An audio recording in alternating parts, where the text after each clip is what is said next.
everyone. Welcome to Wealth Redefined. I'm your host, Michael Reynolds, independent financial advisor and owner of Elevation Financial. Thanks for joining me today. As always, glad to have you here wherever you're joining, whether it's on Facebook Live, YouTube Live, Twitter Live, LinkedIn Live, or via the podcast on your favorite podcast app. Did you like that intro? Anyway, thanks. So let's talk about investment buckets today. So I want to talk about investment buckets for managing growth, risk, and liquidity today. And it's kind of a little, just a very simple little concept that I like to use with investment plans for myself and for those I work with. And it's a concept of using different buckets of money and investments for different purposes. And it's pretty simple. And I wanted to bring this up just because I think a lot of times we are trained to see our money horizons as pretty binary. We see it as cash or 401k, for example. We see that, we have money in bank accounts and savings accounts, emergency fund, et cetera, things like that. And that's kind of our cash stuff. We kind of lump all our cash together. And then beyond that, we just think, well, I've got this long-term money in my retirement accounts, like my 401k or my IRAs, and it's for later on in retirement. And we don't often think about the in-between. We kind of segment our money in these binary buckets of just, cash and long-term retirement. And those are kind of two very important buckets. The cash bucket's important, kind of how you store your cash, and the long-term retirement money or financial independence money is important as well. But there's a lot of in between there that I want to talk about today. So in general, and aside from this as well, not just about the time horizons, et cetera. In general, we lump our money together in kind of one big pile anyway, as kind of a habit. We just kind of lump our money together sometimes and avoid building too much intention into it. We just kind of put all our cash in one account, and that's kind of our general savings account for everything, and don't always have intention behind it as well. So some of the discussion here applies to not just like long-term general spectrums of investing buckets, but also how you can segment cash as well and be more intentional with money. So again, the norm is cash plus, 401k is kind of how we segment things, short-term or retirement. So again, there's a lot of medium term in between that I like to address in financial planning. So for example, some of the medium term stuff that happens along the way that is longer term than, the right now spending with cash, or the super long term with retirement, depending on age, is saving for a down payment. That's something that we're often faced with, saving a big lump sum for a down payment for a house. Saving for a big purchase, maybe saving for college outside of or in addition to or supplementing a 529. So those are some examples of things that come up along the way. If we're kind of in that younger accumulating stage of, building wealth, and retirement's a little bit further off, there's a lot of in between there. And that's what I call the medium term stuff. Not the short term, not the long term, but the medium term stuff. So often, using cash is fine. There's nothing inherently wrong with that. Just saving up big lump sums in cash for certain things we're going to have in that medium term. And the nice thing about cash is it's safe. It's considered safe because it's not going to lose value, except when it comes to inflation. Inflation is where cash does lose value because it doesn't keep up with inflation.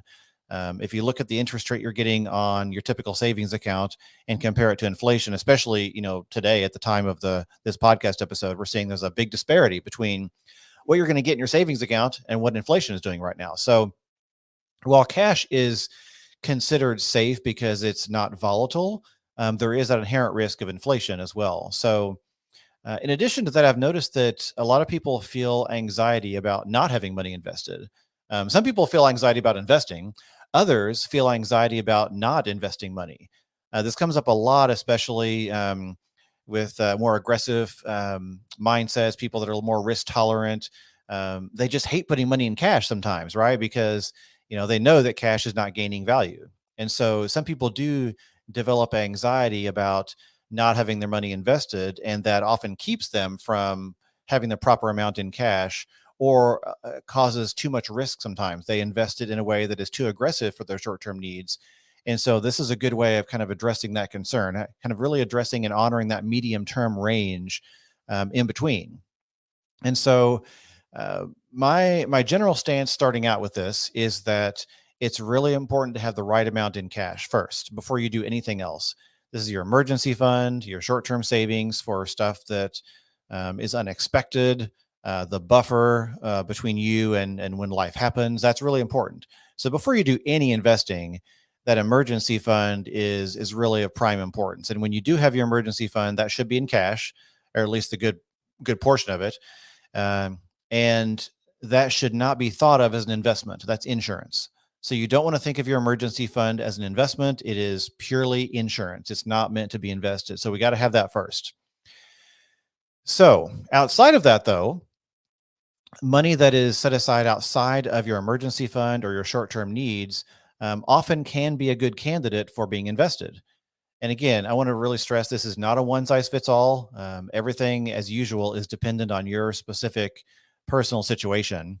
But you do want to make sure that you have the right amount in cash first, and then beyond that, you can look at what's investable. So there are some moderate ways to invest money that are more aggressive than cash, but less aggressive than long-term, retirement or financial independence funds. I'm not going to talk about specific investments. That's outside the scope of this show. Something that is not appropriate to do on a public podcast because investing is very specific and personal to every situation. So I'm not going to talk about specific types of investments or funds or anything like that. But just be aware there are moderate ways to invest money that are more aggressive than cash, but less aggressive than long-term retirement funds. So, and again, this applies to really when you're younger, when you're accumulating, when retirement's kind of a ways off. This is kind of the mindset or the assumption here. So, there's three general buckets I like to see at minimum when you're kind of in that stage. One is the cash bucket, the short-term stuff. We've already talked about that. Emergency fund, short-term cash. The next bucket would be moderate investments, medium-term stuff. This is for, again, that stuff along the way in that medium-term zone. So these are going to be moderate investments, not super aggressive, but also not cash, something kind of in between. And then your aggressive investments are for the long term. These are for things like, this is in your Roth IRA, your 401k, your stuff for long-term retirement or financial independence. Even taxable accounts can be long-term investments. But the point is these aggressive investments are meant for long-term, 5, 10 years plus away. Also, when you're financially independent, let's say you're retired. I mean, again, I'm talking a lot to people that are maybe in the younger accumulation stage, but if you're retired or financially independent, the same strategy can still apply. A lot of times it makes sense to have a cash bucket, a moderate bucket, and an aggressive bucket, and you're kind of drawing in a waterfall approach depending on, where the money is. So how do we set up these different buckets? A lot of times it's using taxable accounts to create these kind of medium-term buckets. A taxable account we've talked about before on the show. It is an investment account that is not a retirement account. It doesn't have any tax sheltering like a Roth IRA or a traditional IRA or a 401k. There's no kind of tax treatment on it. It's basically just a general investment account. And it's called a taxable account because the earnings are taxable. So it is exposed to taxes. So again, that sounds bad, but it's just the nature of the account. And there are some advantages to that in that it's got a high level of liquidity. There's no penalties. There's no limits.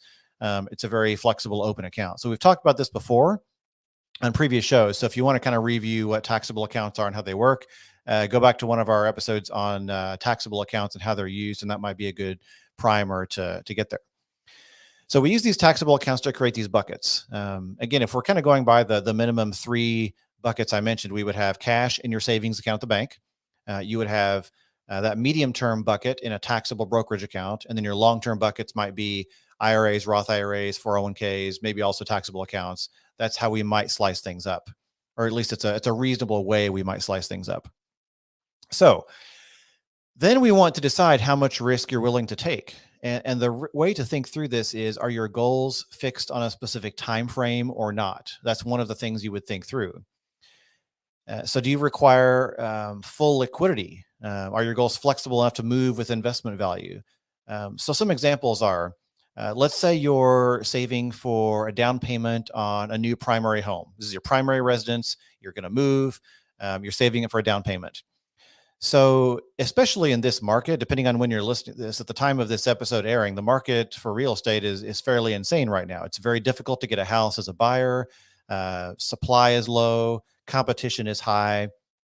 And so if you're going to find a house that you want, you're going to have to be able to make an offer immediately. The cash has to be on hand. It's a very quick decision. You've got to have extreme flexibility.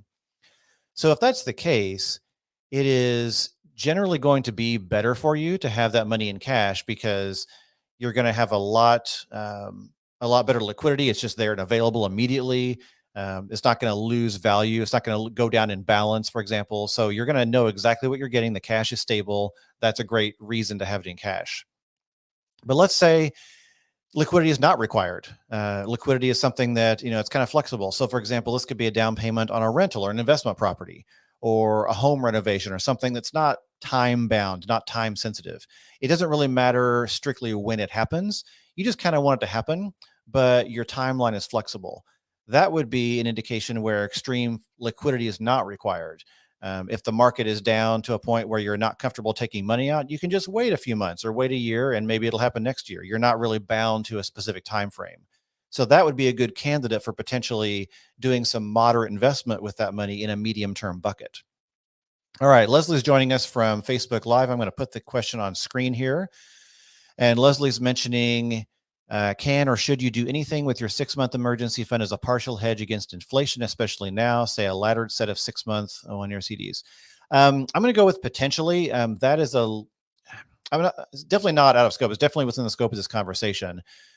So the answer is yes, I do some of that. So in my particular situation, I kind of like to see part of your emergency fund in cash and then part of it in something else that is, like you said, hedge against inflation or getting some return. The specifics on what it is, I'm not going to go into because that's just a little too specific for a public podcast. But your question about laddered bonds, CDs, potentially those aren't terrible options. They're definitely not bad options.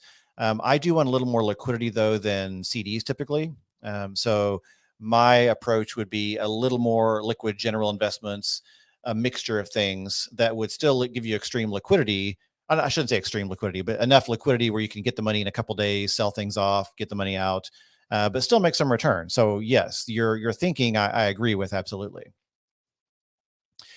And then follow up, Leslie said they're pretty easy to break out of if you know what. Okay, gotcha. Yeah. So yeah, depending on the what it's invested in, that would depend on how easy it is to get to. So yeah, I agree with your thinking. Absolutely. So it's often very reasonable to have part of your emergency fund in cash and then part of it in something that's moderately invested, because you know that you've got at least a runway of, let's say, 3 to 6 months in cash and then maybe another 3 to 6 months in an investable asset that is gaining some growth there, but it's a little more risk to it because you've got that cash up front to be a buffer. So yeah, so another thing to think through is, how will you feel if you sell at a loss? And by a loss, that's all relative. I mean, some people say, well, if it goes down, from last week, that feels like a loss. But, a loss might be an illusion because it's really up for the whole year, even if it's down from last week. So, loss is relative. But, in general, how are you going to feel if it loses value in any particular time frame? Are you going to feel terrible about that? Are you going to be extremely reluctant to use the money, or are you going to feel really depressed about it because you lost some value inherently? That's something to think about. You don't want to have that stress, that anxiety. On the other hand, if you're okay with the fact that you're maybe moderately invested, and if you do want to use the money quickly and have extreme liquidity, and maybe it's down 2% or something from X time frame you're looking at, you're fine with that risk, that little bit of risk, that's fine. You can weigh that in your decision. Now, keep in mind though, the longer you hold any given investment, generally you're going to have a lower risk of that drop in value. So just be aware that time frame matters in this case. So can you have more than 3 buckets? Absolutely. I personally have more than 3. We've got cash, we've got a series of multiple medium-term buckets, a long-term series of buckets. So it's not just a matter of like 3 buckets. It depends on your particular situation. Like anything in personal finance, it's not general, it's personalized to what your situation is. But I like to generally see people consider a minimum of 3 general categories or buckets, because I think it's kind of how our financial lives operate. We've got the short-term stuff in the now. We've got the long-term stuff for retirement or financial independence, and then a whole bunch in between that can be covered with 1 or more buckets of investable money. So again, emergency fund comes first. Before any of this stuff, make sure your emergency fund is in place first. That's the most important thing, and that's in cash. At least a good portion of that is in cash. And again, a reminder, this is not for everybody. Not everybody is going to, see things this way. Not everybody's financial situation is going to warrant multiple buckets of money or whatever. So, keep that in mind. But often the priority is to make sense, or the priority that makes sense is, cash first for emergency fund, then think about, long-term investments, retirement money. And then if your cash flow situation warrants it, your financial situation supports this, then think about the in-between stuff. So all this depends on a lot of factors like your individual goals, your cash flow, the assets you have, other factors. All this is dependent on all those factors. But my goal today is to kind of get people thinking about not just the binary cash in the now and retirement in the future. Plan for the in-between stuff if you can, if it makes sense for you.